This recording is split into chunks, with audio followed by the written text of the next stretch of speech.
내가 어머 이건 사야 돼 이런 아이템들이 늘 등장을 하잖아요. 만약에 20년 동안 제가 1년에 가방을 한 가지씩 샀다 하면 적어도 20개의 가방이 있지 않겠어요? 근데 그런 분들은 안 사요. 지난번에 재테크 말씀드릴 때도 한번 말씀을 드렸는데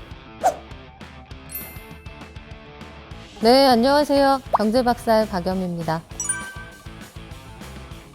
파이어가 파이낸셜 인디펜던스 그리고 얼리 리타이어먼트 합친 말인데 일찍 은퇴해서 나는 적어도 40대 중반부터는 있는 돈 가지고 평생 먹고 살겠다. 이걸 미리미리 준비하는 젊은이들을 이른바 파이어족이라고 하거든요. 2008년 세계 금융위기 이후에 미국에서부터 시작된 붐이라고 보시면 됩니다.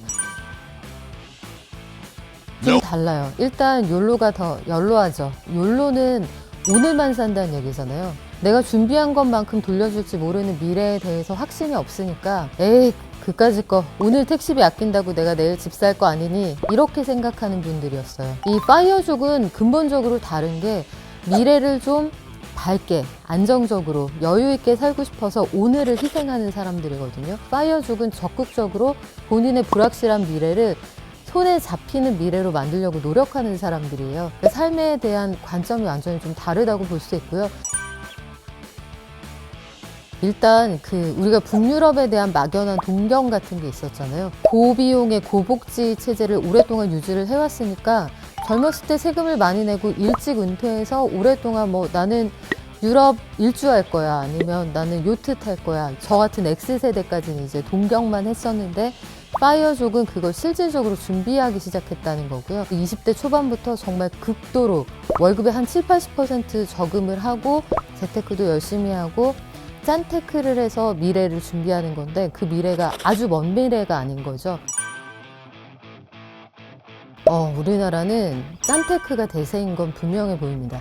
일단 부모나 선대에서 뭔가 물려받거나 증여세를 미납하거나 이럴 일이 사실 별로 없단 말이에요. 회사가 나의 미래를 보장해주지 않고 열심히 다녀도 언제까지 다닐지 모르겠고 노후에까지 내가 이렇게 악착같이 지내야 되나에 대한 근본적인 질문이 있었던 분들인 것 같아요.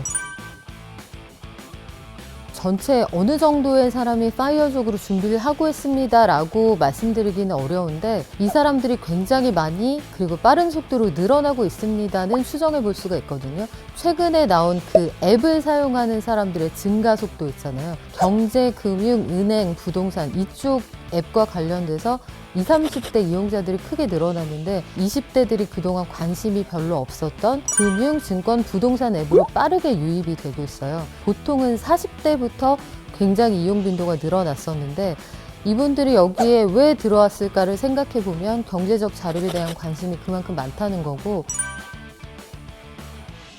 자, 종류를 한번 말씀드려보죠. 생활 수준을 유지하면서 은퇴 준비를 할 수 있다. 이런 분들은 통통한 파이어족이 되겠네요. 팻 파이어. 근데 이런 케이스는 사실 많지는 않고요. 부수입으로 은퇴를 준비하는 분들, 이 사이드 파이어. 이런 분들은 크몬 같은 사이드 잡을 할 수 있는 그런 데에서 본인 재능을 일과 이후에 판매한다는 분들이 상당히 많습니다. 그림을 잘 그리는 회사원이다 하면 퇴근하고 나서 이모티콘 같은 거 그려서 판매를 하고 PPT를 기가 막히게 만든다. 이런 분들도 요거 만들어서 프로젝트별로 대기업에 납품하는 분들도 계시거든요. 은퇴 후에도 비용을 충당하기 위해 아르바이트 할 것을 염두에 두는 바리스타 파이어. 요거는 사실 두 가지로 나뉘는 것 같아요. 한 가지는 내가 은퇴는 하고 싶지만 자금을 넉넉히 못 모아서 계속 일해야지 하는 분들이 한 부류가 계실 거고 다른 하나는 심심하잖아요.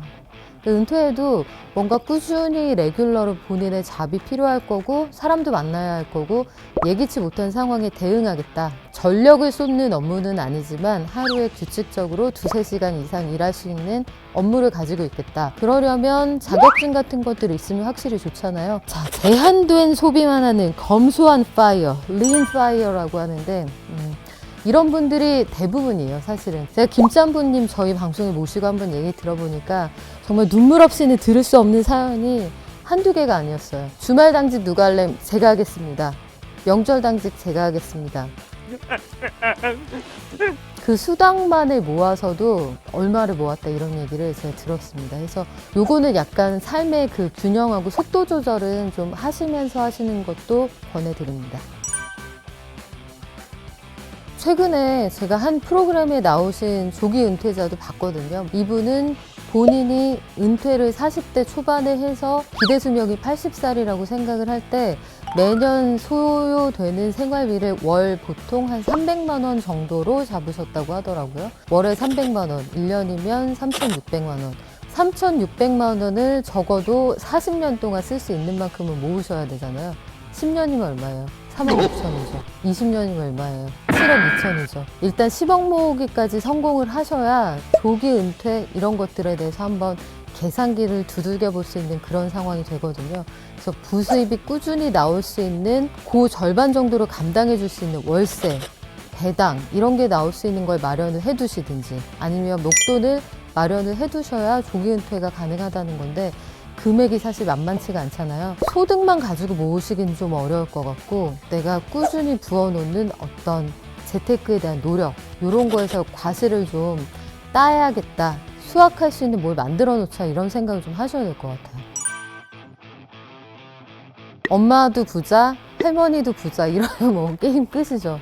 근데 대부분 그렇지 않아요. 내가 벌어서 나도 먹고 살고 엄마 아버지 은퇴하시면 보태드리고 보통 다 그렇게 지냅니다. 근데 여기에서 제가 회사를 한 20년 정도 다니면서 느낀 한 가지 차이는 그런 사람들은 파이어족이 돼야겠다 꼭 이게 아니더라도 같은 소득에 정말 아껴요. 내가 어머 이건 사야 돼 이런 아이템들이 늘 등장을 하잖아요. 만약에 20년 동안 제가 1년에 가방을 한 가지씩 샀다 하면 적어도 20개의 가방이 있지 않겠어요? 근데 그런 분들은 안 사요. 회사에서 제공해주는 혜택들 이런 것들을 굉장히 누립니다. 회사에서 주는 커피 믹스 드시고 지난번에 재테크 말씀드릴 때도 한번 말씀을 드렸는데 재테크가 10,000원, 20,000원 모아서 내가 100만 원으로 증시해서 부자가 돼야지. 이거는 쉽지 않거든요. 그런데 단위가 1,000만 원, 1억 원 이렇게 되면 그때부터는 물론 리스크도 있지만 눈덩이처럼 불리기가 훨씬 쉬워져요. 그래서 이런 것들을 고려해 보시면 좋겠고